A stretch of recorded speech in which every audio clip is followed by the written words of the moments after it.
We have 35 families right now in the process of adoption. And they are examples, witnesses, and mentors to this people. My eyes just went from the kind of clear this out. See what I got here. See what my next are. Sorry about that. But that's pretty much it. You never know. You just got to cast your bread on the water, and that's what they did. And wait a minute. One thing. I will embarrass the crap out of you. There he is, our son, Graham. He can't be with us tonight. He drove all the way down from Pittsburgh, Pennsylvania to be here tonight.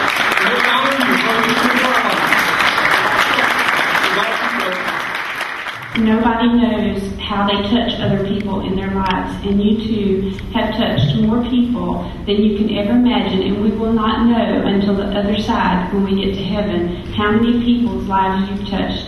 The testimony we've given about our adoption process and how you made that possible has been told so many times, but we never told who. And that testimony really has touched a tremendous number of people. And I just think God has worked great miracles through that. Just the miracle of Graham being here and whoever else we've shared this story with. You are truly a man of God, and you have given from your soul and your heart just as a servant, just like Christ led us to be. And I just thank you for that opportunity to be a part of that, and thank you so much for what you did back in 1988. Thank you just a minute. You know, I got to share this. One of my favorite all times. When your eyes leak, your head won't swell.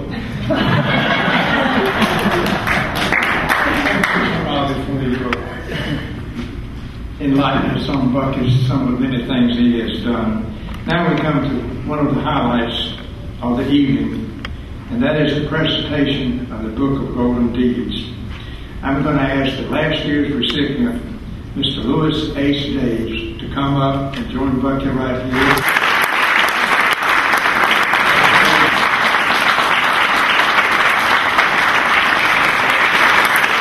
Oh my, a couple of things come to mind quickly. First of all, my family is here. My head's not swelling now, and that's special. But Spit it out. Properly included my bride of 54 years in all of this, and what a partner. The wind beneath my wings, indeed, she's the same.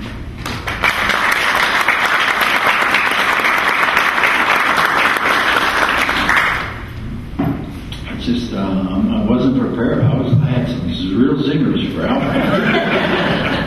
It's just not. But and the bicycle man, what a fan I am of yours, sir. I don't know. This man fixes hundreds of bicycles, goes and picks up the pieces and puts them together and gives them to the kids at Christmas time.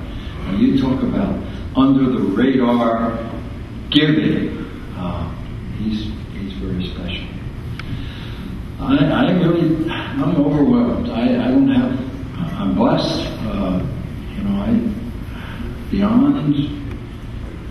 I roll out of bed in the morning and get on my knees and I say, your way all day, Lord, and then we go from there. And He has really blessed us from the beginning, parents and opportunity getting out of New Jersey, being able to come to North Carolina. My first real impact in North Carolina, the morning that I was to go home, first time in Jersey. I'd never been in North Carolina, and so I was a Jersey kid. And we ordered breakfast with Coach Case and Coach Booth, and the plate hit in front of me, and I turned to the waitress and I said, "Hey, that's not my breakfast." She said, "What do you mean it's not your breakfast?" I said, "I didn't order the cream of wheat." And she's a huge gal. She pushes her, "Where you from, boy?" And I wasn't so tough then. In Jersey. And she says, "Well, I might have thought so. Well, let me tell you something. Them's grits. They're good. And you're going to eat them." Been eating them ever since.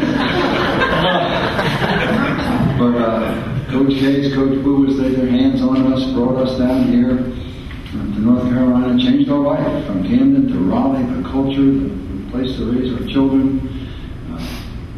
Just West Virginia, reaching out to a 29-year-old, and God's had His hand on us every step of the way. There's not something you can say, I did. He's had a plan for us, and we've tried very hard to live up to expectations, to keep the energy, to keep going forward. And the other thing is, there's probably a mistake in the numbers there, because I'm only 57. But I'm dyslexic. And I don't know how many more seasons we have, but you can be assured that we will continue loving the Lord and reaching out and trying to be the best parents and grandparents and neighbors that we can possibly be. You just knock the wind out of me. There aren't many times or places you get speechless, but I just wasn't ready for this. Thanks, Melanie, for coming back. The floor is open to questions. I'm not normally one to be short for words, but tonight I am, so to say thank you. And the Exchange Club, Homer Rod, when I was growing up, he was my boyhood idol. And the Exchange Club and what they do for this community, with the jobs they create and helping these kids, I'll tell a one short story on a young man we played in a golf tournament for the Exchange Club, and they have these young men who are challenged, and so the young man who was playing with us had a golf bag with Carolina all over it. The club head covers were ram's heads. It was over the top.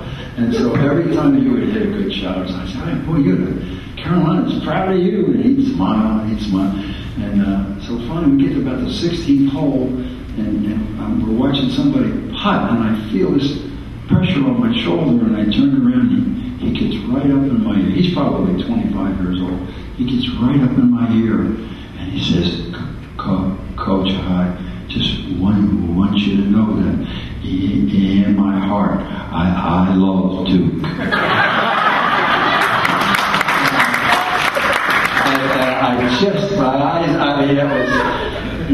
Things like this happen to you in life, and you just gotta know that you are just the messenger, and that's the way we feel. We're honored. We are honored. Thank you.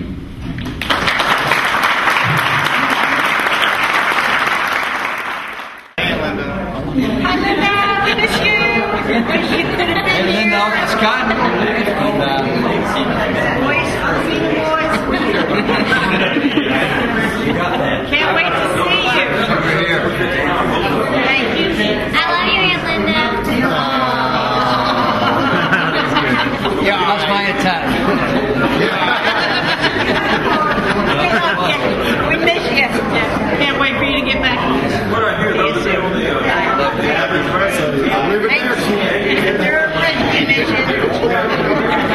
Oh yeah. What's another word? Grass. Pronto. Spaghetti.